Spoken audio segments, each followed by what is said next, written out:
This is not rumor, this is an unfolding crisis. Sources allege millions of dollars tied to Prince Harry cannot be accounted for, and at the same time, Meghan Markle is reported to have abruptly left the United States on a one-way international flight. Silence from all sides. Questions everywhere. And insiders warning this could explode at any moment. An extraordinary set of allegations is rapidly unfolding around Meghan Markle, following claims from multiple sources that millions of dollars linked to the Sussex household are unaccounted for.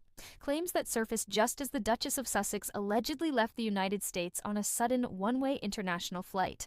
According to individuals with direct knowledge of the situation, Prince Harry privately raised urgent concerns after discovering what he believed to be a serious financial irregularity involving accounts connected to his personal and professional affairs. The figure being discussed internally, sources say, is approximately $12 million. Within hours of those concerns being escalated, Meghan Markle was allegedly sighted at Los Angeles International Airport, preparing to depart the country, fueling intense speculation and prompting behind-the-scenes scrutiny from financial and legal advisors. No charges have been filed. No public accusation has been formally made by authorities. However, the convergence of the alleged missing funds and the reported international departure has ignited what insiders describe as a crisis moment for the Sussexes, one that has already triggered emergency consultations across multiple jurisdictions. Sources emphasize that the issue is not merely the amount involved, but the timing. The problem, one individual familiar with the internal discussion said, is that the discrepancy was flagged and then there was immediate international movement. That combination raises red flags, whether justified or not. Multiple witnesses independently reported seeing a woman identified as Meghan Markle inside a secured international terminal at LAX late at night. According to those accounts, the travel was not routine. Observers described heightened privacy measures, a compressed timeline, and an unusually large volume of luggage for a single traveler. Aviation personnel, speaking anonymously due to the sensitivity of the matter, said the departure stood out from standard high-profile celebrity travel. "This didn't look like a vacation," one source said. "It looked like a relocation." Adding to the intensity of the situation are claims, still unverified, that additional screening procedures were observed in nearby baggage areas during the same timeframe. K-9 units were reportedly present in restricted zones of the terminal. Security experts stress that such measures can be entirely routine and unrelated, but acknowledge that the optics, given the surrounding allegations, are deeply problematic. Financial analysts say that once Prince Harry raised concerns internally, the matter would have automatically entered a documentation and reconciliation phase. At that stage, advisors would seek to determine whether the missing funds were the result of delayed transfers, authorized expenditures, accounting errors, or something more serious. Until that process is complete, silence is often advised. That silence has been total. Buckingham Palace has declined to comment. Archewell has issued no statement. Legal representatives for the Sussexes have remained silent. U.S. authorities have neither confirmed nor denied the existence of any inquiry. The absence of public clarification has only intensified speculation, particularly regarding the reported destination. Dubai. While experts caution against drawing conclusions from travel alone, they acknowledge that sudden one-way international travel during an unresolved financial dispute inevitably attracts scrutiny. "This is how situations spiral," said one international compliance advisor. Not because guilt is established, but because questions remain unanswered. Royal observers note that this episode marks a sharp departure from past Sussex controversies, which largely revolved around media disputes and personal grievances. This time, the focus is on money, accountability, and movement, areas where narratives are harder to control and consequences can be far more serious. Privately, sources say advisors are urgently attempting to contain the fallout. There is growing concern that if the allegations are not addressed quickly and transparently, the reputational damage could become permanent, regardless of the ultimate findings. For now, the situation remains unresolved. What is clear is that a line has been crossed from rumor into sustained allegation, and from public relations challenges into a matter that insiders describe as structural. As one source put it bluntly, this doesn't go away by ignoring it. Behind the scenes, the reaction to the allegations has been far more intense than the public silence suggests. Individuals familiar with internal discussions say that once concerns about the unaccounted funds were raised, advisors moved quickly to contain what they viewed as a rapidly escalating risk, not only financial, but institutional and reputational. According to sources with knowledge of the situation, Prince Harry's concerns were not initially framed as an accusation, but as an urgent request for clarification. The issue, they say, emerged during a review of recent financial activity tied to accounts associated with Sussex-related operations, including security, media projects, and third-party contracts. What reportedly alarmed advisors was not a single transaction, but a pattern of movement that did not immediately reconcile with existing documentation. When standard explanations failed to immediately resolve the discrepancy, the matter was elevated. At that stage, multiple advisors were brought in, including financial compliance specialists and legal consultants experienced in cross-border asset review. These professionals are typically tasked with one objective: establish whether funds were moved with authorization, misallocated through error, or improperly accessed. It was during this sensitive window, sources allege, that Meghan Markle's sudden international travel plans came to light. Several individuals familiar with aviation booking procedures for high-profile clients claim the itinerary was arranged with unusual urgency. One industry source described the booking as compressed, noting that one-way international flights of this nature are typically associated with long-term stays rather than short visits. The absence of a return flight, according to the source, immediately stood out. At LAX, airport personnel reportedly took note. While celebrities travel discreetly every day, staff members say this departure drew attention due to its timing and scale. Witnesses independently described multiple large suitcases, last-minute coordination with airline representatives, and private security maintaining a tight perimeter. Again, none of these elements alone would be extraordinary, but together they formed a picture that observers found difficult to ignore. As a word of the alleged departure began circulating among industry insiders, it reached financial and legal circles already grappling with the unresolved account questions. Several sources say this is where concern hardened into alarm. Movement matters, one compliance advisor explained. When money questions exist and a key individual crosses borders, every advisor involved becomes nervous. Despite widespread online claims, no authority has publicly stated that Meghan Markle was stopped, questioned, or detained at the airport. No official agency has confirmed the existence of any investigation. However, experts stress that in cases involving complex finances, scrutiny often begins quietly and informally, long before any public action is taken. Meanwhile, within royal-adjacent networks, the reaction has been described as stunned. Although Meghan Markle and Prince Harry are no longer working members of the royal family, their financial and reputational footprint remains deeply intertwined with royal institutions, charities, and international partners. Any suggestion of impropriety, even unproven, carries ripple effects. Several royal watchers point out that this episode differs sharply from past controversies. Previous disputes centered on media narratives, personal grievances, or public perception. This situation, by contrast, revolves around documentation, timelines, and accountability. These are areas where emotion offers little protection. The choice of Dubai as the reported destination has only intensified scrutiny. International finance experts emphasize that Dubai is a global hub for legitimate business and philanthropy.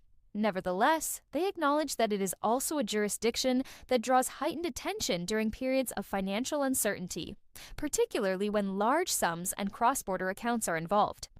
Legal analysts say that if the discrepancy remains unresolved, advisors may be compelled to take additional steps, including forensic accounting reviews and formal internal reporting. Such measures do not imply guilt, but they do mark a significant escalation. Once initiated, these processes are difficult to halt quietly. At the same time, pressure is mounting on the Sussex camp to respond.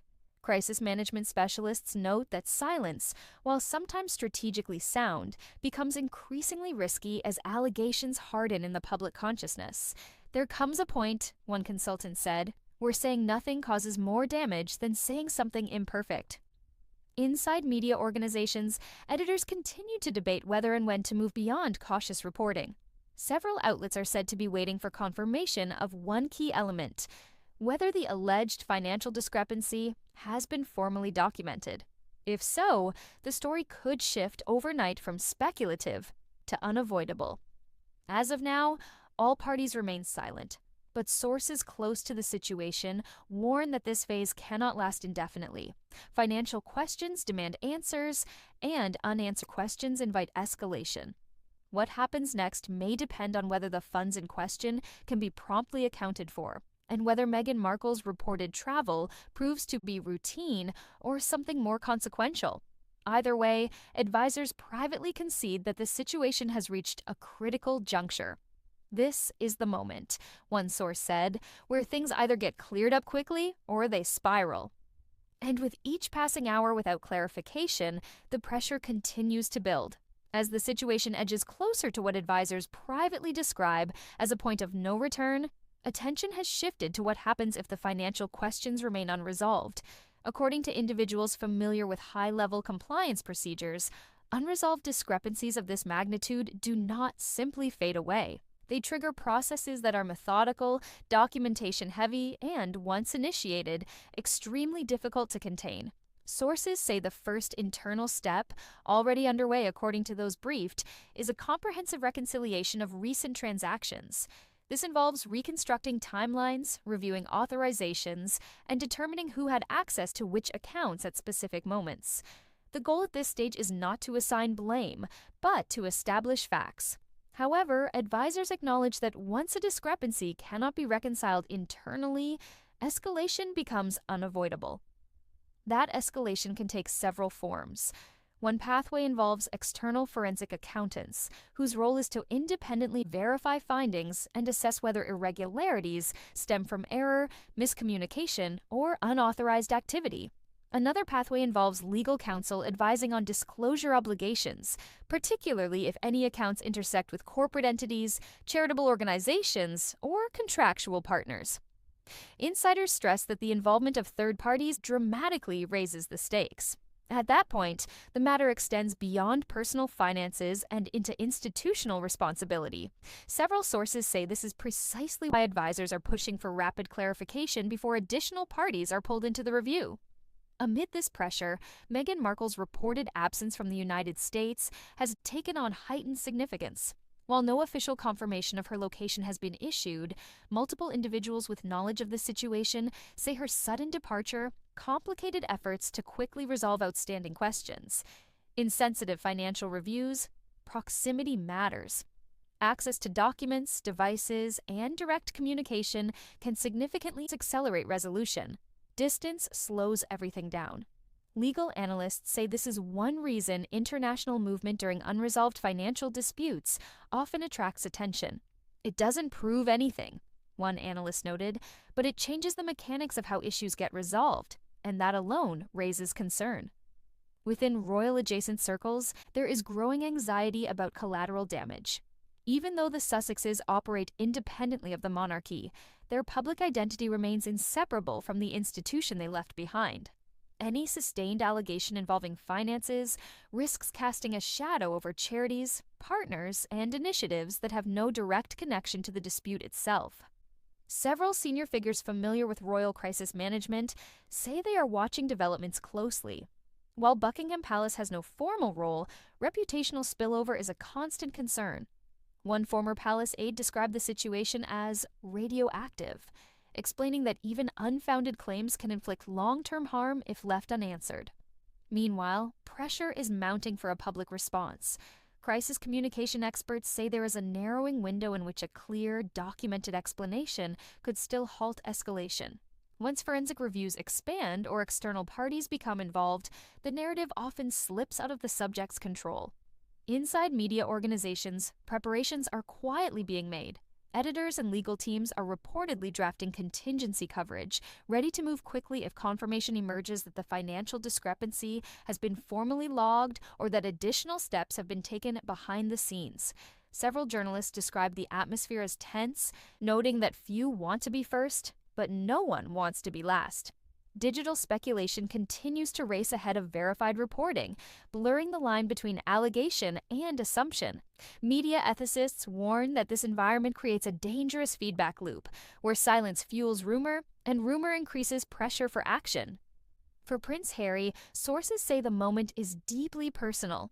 Raising concerns about finances tied to one's own household is not a step taken lightly. Advisors suggest that his decision to do so underscores the seriousness with which the issue is being treated internally. Whether those concerns ultimately prove justified or resolvable remains an open question. What is no longer in doubt is that the situation has crossed a threshold. It is no longer a matter of isolated claims or fleeting gossip. It has become a sustained inquiry, informal for now, but inching toward formal mechanisms with each passing day. As of this writing, no statements have been issued, no documents have been released, no authorities have spoken publicly. Yet the machinery behind the scenes continues to turn. Experts say the next development will be decisive. Either the funds in question will be fully accounted for, allowing the story to de-escalate, or the lack of resolution will compel further action, drawing in additional scrutiny and potentially reshaping the public understanding of the Sussexes' post-royal life. In moments like this, perception and reality begin to converge. Bye-bye, Meghan Markle. With love, Netflix. Yep, looks like the Duchess of Sussex's torturously dull lifestyle dross has been switched off forever as her $100 million deal with the streaming giant fizzles out, not with a bang, but a whimper. No announcement, just the humiliation of Netflix's long list of main attractions for 2026, in which With Love, Meghan is conspicuous by its absence. So that's it then. The reassessment of Meghan Markle and Prince Harry's Netflix partnership did not happen overnight, nor was it driven by a single failed project. According to individuals familiar with the internal discussions, the decision emerged gradually as Netflix executives reviewed long-term performance data against a rapidly shifting corporate strategy. The platform that once prioritized cultural impact and prestige branding had pivoted sharply toward efficiency, profitability, and measurable audience behavior. In this new environment, legacy appeal and name recognition were no longer sufficient to justify ongoing investment. As Netflix tightened budgets and canceled underperforming shows across genres, Archewell Productions was no longer insulated by royal novelty. Executives reportedly questioned whether the Sussexes' content strategy could evolve beyond personal narrative-driven storytelling into scalable entertainment capable of attracting repeat viewers across multiple demographics. While early projects benefited from intense media curiosity, later releases failed to demonstrate the same gravitational pull. Analysts noted that audience interest appeared episodic rather than habitual, a distinction that matters deeply in streaming economics. Completion rates, a critical internal metric, became a growing concern. Viewers sampled content but did not consistently finish episodes, signaling waning engagement. This data, more than public commentary or press reaction, shaped Netflix's internal confidence. In shareholder briefings, executives emphasized a renewed focus on cost discipline and return on content investment, language that quietly spelled trouble for expensive celebrity partnerships delivering inconsistent results. At the same time, Archewell's internal structure came under scrutiny. The company, launched with ambitious promises to amplify unheard voices and produce meaningful global stories, struggled to define a stable creative identity. Staff turnover, delayed production schedules, and a narrow pipeline of deliverables fueled perceptions that the organization lacked the operational depth of a mature production studio. Without a steady cadence of releases, Netflix had little incentive to maintain exclusivity. Comparisons with other high-profile partners were unavoidable. The Obama's Higher Ground Productions continued to deliver across multiple genres, building a catalog that extended far beyond personal biography. In contrast, much of the Sussex output remained tethered, directly or indirectly, to their own experiences, limiting replay value and audience expansion.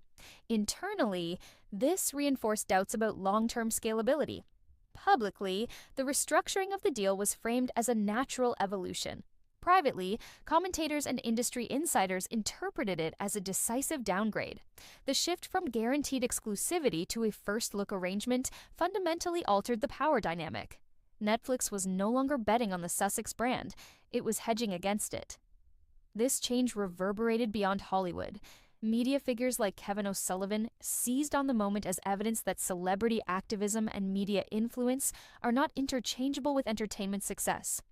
Joined by Amanda Devlin and Ash Gould, the commentary struck a chord by articulating what many executives were thinking but would not say publicly, that audiences had grown weary of repetition and that moral authority alone does not sustain viewership. For Meghan Markle and Prince Harry, the implications were profound. Their post-royal strategy had been built on institutional partnerships, providing both income and legitimacy. With Netflix stepping back, the illusion of automatic access dissolved. Future projects would need to compete on merit, creativity, and audience appeal alone. This is why the Netflix decision represents more than a contract adjustment. It marks a turning point in how the Sussexes are positioned within the media ecosystem.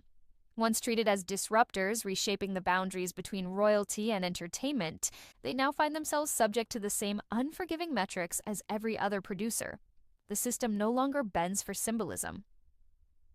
And that reality sets the stage for what comes next, a far more precarious chapter defined by financial pressure, internal recalibration, and an urgent need to reinvent a brand that once seemed untouchable. The consequences of Netflix's strategic pullback did not remain confined to public perception. According to multiple industry observers, the ripple effects were felt almost immediately inside the Sussex's broader commercial ecosystem. Archewell's media ambitions had been designed around long-term institutional partnerships that could absorb experimentation, delays, and creative risk. When that foundation weakened, pressure points began to surface elsewhere. At the center of those pressures was money. Not in the sensationalized sense often portrayed by tabloids, but in the far more mundane and unforgiving reality of fixed costs, staffing, production overheads, and future planning. High-profile media ventures are expensive to maintain, even during periods of inactivity. Without guaranteed pipelines, sustainability becomes a serious question.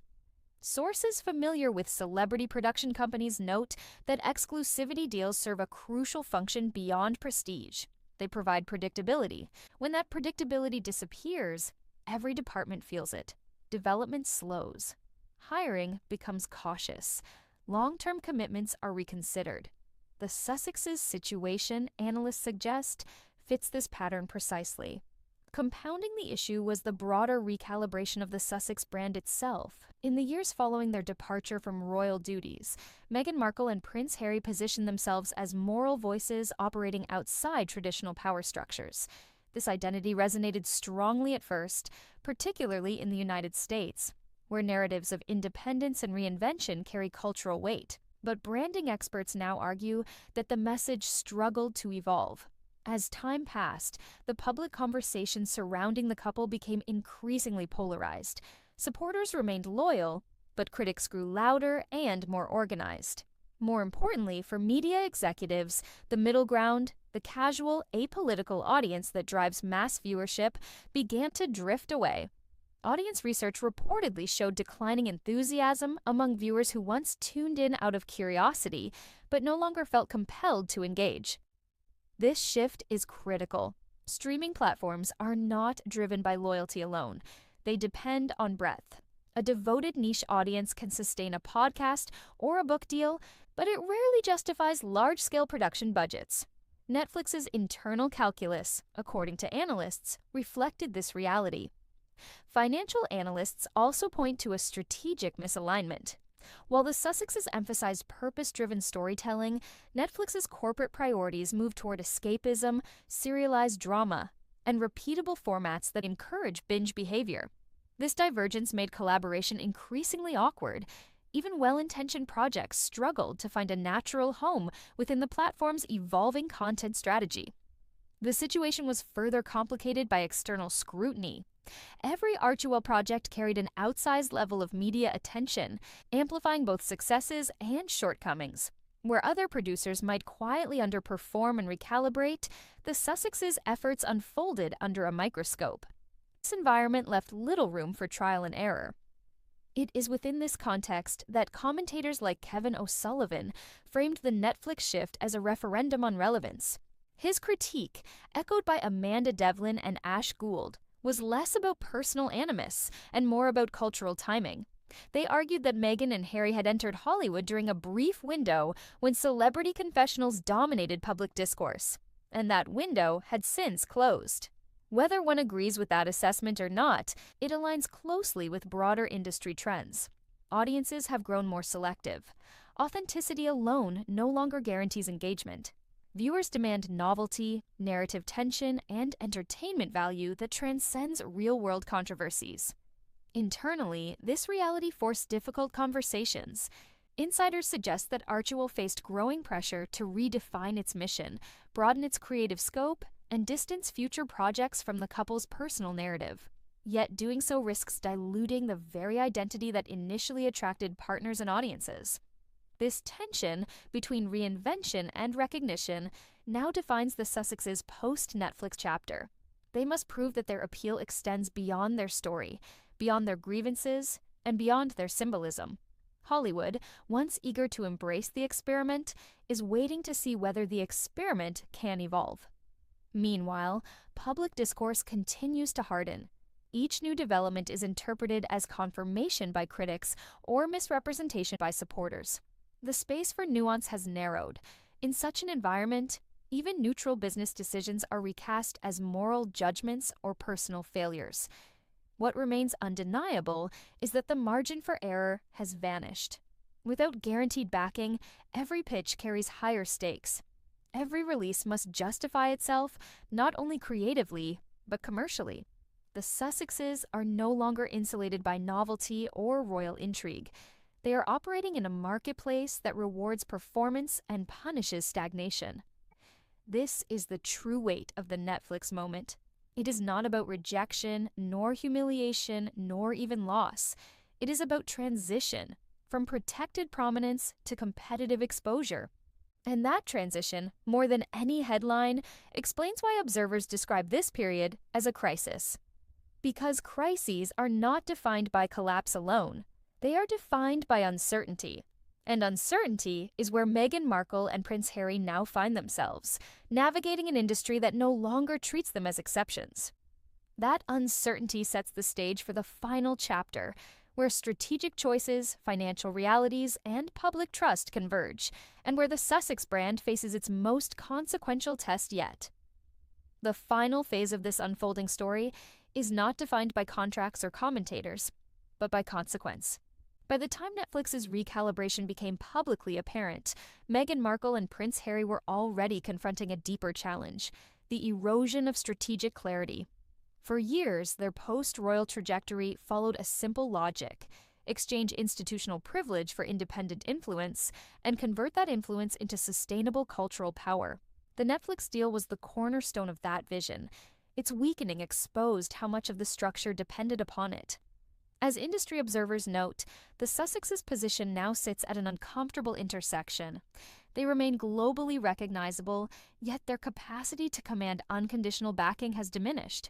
They possess a loyal audience, but not one large enough to guarantee mass-market success across platforms. They are still influential figures, yet increasingly constrained by expectations shaped by their own narrative history. In practical terms, this creates a bottleneck. Every future move is weighed not just on its merits, but against what came before. Financially, the implications are complex but unavoidable.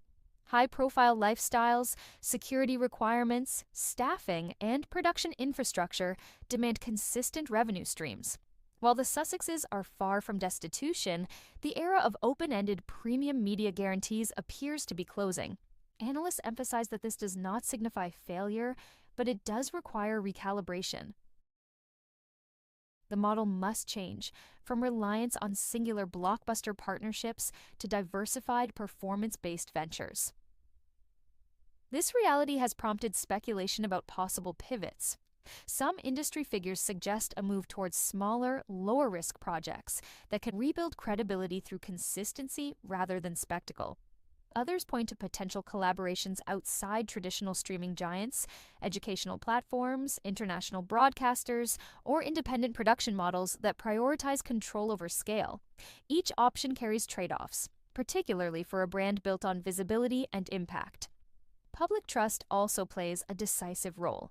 The Sussexes' relationship with audiences has always been unusually intimate, shaped by confessionals, interviews, and personal disclosures. That intimacy generated empathy, but it also created fatigue. Viewers who once felt invested now express a desire for distance, novelty, or simply different stories. Re-engaging that audience requires restraint as much as reinvention, a difficult balance for figures accustomed to defining their own narrative terms. Commentators such as Kevin O'Sullivan argue that this moment represents a cultural correction, not a vendetta. In his view, the media ecosystem is reasserting its rules. Relevance must be earned repeatedly, not inherited or assumed. Amanda Devlin and Ash Gould echo this sentiment, framing the Sussexes' predicament as emblematic of a broader shift away from celebrity-centric storytelling toward content-first evaluation. Whether fair or not, this framing has gained traction precisely because it mirrors industry behavior. Internally, the pressure to adapt is likely intense. Production strategies must align with audience demand. Messaging must evolve without alienating core supporters. Silence, once a tool of mystique, risks being interpreted as retreat, while overexposure risks further fatigue. There are no easy answers, only calculated risks. What distinguishes this phase from earlier controversies is the absence of a clear antagonist. There is no palace to blame, no tabloid conspiracy to dismantle, no singular event to contest. The forces at play are structural and impersonal. Algorithms, budgets, completion rates, and shifting tastes. These are challenges that do not respond to rebuttals or revelations. They respond only to results. In that sense, the Netflix moment functions as a mirror.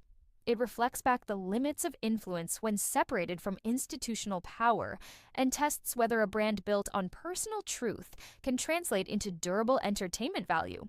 The answer remains unresolved. For Meghan Markle and Prince Harry, the path forward will likely be quieter, more incremental, and more uncertain than the one they envisioned upon leaving royal life.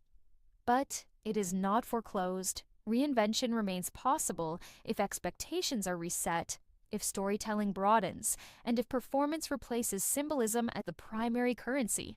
History suggests that public figures who survive such transitions do so not by doubling down on grievance or grandeur, but by embracing humility and craft. Whether the Sussexes choose that path will determine whether this crisis becomes a turning point or a defining endpoint. What is clear is that the era of automatic amplification has ended. The next chapter will be written under the same conditions faced by every other creator in a crowded marketplace. And in that equality, stripped of privilege, protection, and presumption, lies both the risk and the opportunity that now define their future.